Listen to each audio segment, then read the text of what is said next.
DragonKeepers is a game published by Cosmos where we are gonna take care of dragons, so pet dragons that look super cute. There's super cute art. The theme is not particularly important. If anything, the game reminded me a lot of Lost Cities, which happens to be one of my favorite games. So I was very excited when reading the rulebook. I felt, oh, is this similar to Lost Cities with dragons? It is, but we'll see in the conclusions. I'll tell you more. Now, it comes with two rule books, a rule book and a companion booklet. For a game this simple, I think there was absolutely no need to do that. I understand those, complicated games like Fantasy Flight. You got a quick starter and then the full rules. But what happens here is that there are some rules, and the rules books insist you don't need to know these rules. You do. You need to read both rule books, and so all that happens is that some of the rules are scattered around, which I don't think was an ideal way of presenting the game. And sometimes the language is a little bit vague, and so that didn't help, for sure. You had two decks of cards, and they both had dragons on the front. But on the back, they represent, you see, two different kinds of pages. When you put them together, they kind of look like a book. One on the back has different types of dragons. So here we have the white. We're going to put the blue on top because it looks nice. And the other one represents, the other kind shows you numbers and symbols representing rewards. Players will alternate taking turns, and when it is your turn, you can acquire up to 3 cards from the available pool here. Put them into your hand. And you can also play 1 card back from your hand on top of one of the pages. I'll show you. Suppose that I want to do this, and I take this one. That's my card. Then I like this one. We're 2. And then suppose I decide to take... No, not that one. I decide to take this one, which is immediately replenished. I could also, if I wanted, play a card back there on one of the 2 pages, of course matching the type of page.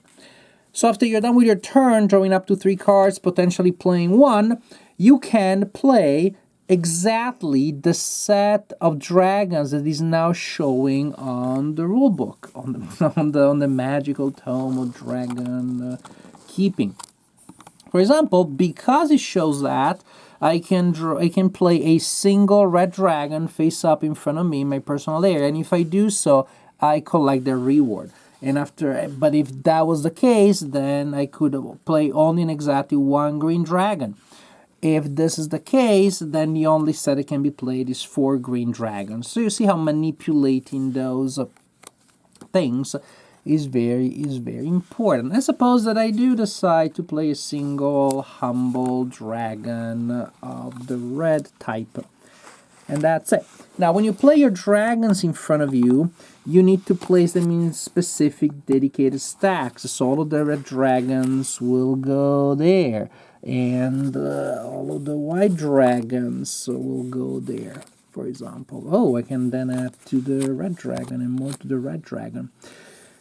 And when you play a set of dragons, you receive the reward indicated there, with the higher numbers, of course, having more or less better rewards. Now, there are these pieces here of amulets, meaning you shuffle them at the beginning of the game, face down, then you remove a number of them based on number of players, and then you sort out the remaining ones by numbers. So the 8 go here, and you need to place them in ascending order. So there's 8, 6, 10, and so on and so forth. This makes setup a little tedious and unnecessary for what is basically a pretty light filler. And mind you, I was playing with a broken hand, so that makes it particularly annoying. But even when I will have full mobility, I think that this part of setup is just a little annoying and unnecessary. And so a reward may be, hey, get an amulet, and you will take them when it just symbol showing that. You will take the lowest value available. So I take it and place it face down in my personal area, and then maybe later I get another, and later I get another until I form a full donut, a magical donut. And when you do so, you can take one of these gems and place it in the middle. If red are available, take those because they have better victory point value for the end of the game. So these will be taken by players as quickly as possible.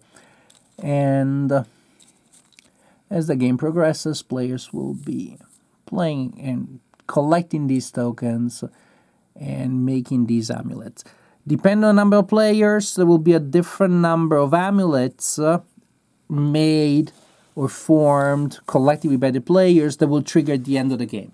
So when the number has been formed, then the game is over, and players will score points from the points indicated on their amulets, amulet pieces, on their gems. Other advantages will give you eggs, and there is a bonus for having the most eggs. You get that.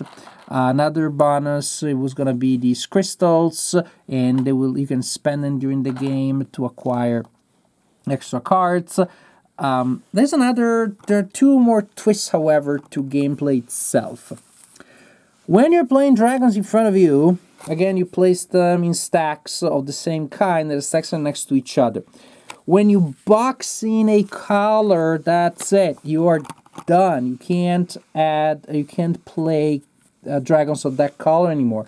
This is my situation right now because I started playing green dragons there. I cannot add to my red stack for the rest of the game. If I had played this card here, then it is the white type which is removed. And this is the element that made me think of Lost Cities most of all.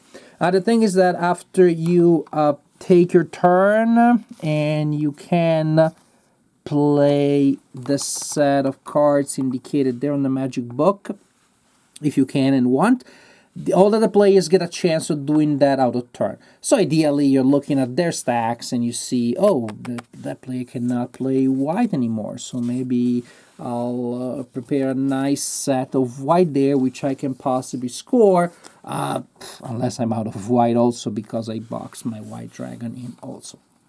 So there's a general idea. Each turn, remember how it works? There will be cards available face up next to the magical book. You collect up to 3. You can play 1 on top of the book. Then you can play exactly the set indicated there for red in this example. Other players can do the same, and you continue like this until a certain number of amulets have been formed. That triggers the end of the game. Count points from all sources, and yay, highest score wins the game. You also have a couple of optional components. You have the crests. If you use them, the first player to have all 4 kinds of dragons in play, so basically to commit to play only 2 kinds of dragons for the rest of the game, takes the highest crest, so some extra points there. And you have another variant that also gives you some optional powers and abilities, but the general idea remains the same. So I like the art. I liked the idea of maybe a game, a light filler similar to Lost Cities with the skewed art. I like the idea before I actually played the game a couple of times, and I do not enjoy this game very much. Not even as a light filler, because there are so many excellent light fillers, almost including Lost Cities. Maybe it's more like an extended light medium range game. But, well, first it has the logistics of a bigger game. Sure, have a broken hand, so set up the game as it was kind of annoying. But still, for a game where ultimately I'm taking 3 cards and playing a set of cards, and in the second half of the game, a lot of cards in my hand are useless, so it's pretty railroaded. I wish they didn't have to set up all that stuff. And of course the cards are going to get mixed at the end of the game because you're going to play cards from the 2 stacks of the tome into different stacks. So sorting them out and putting them back together in the stacks, in the decks based on the back.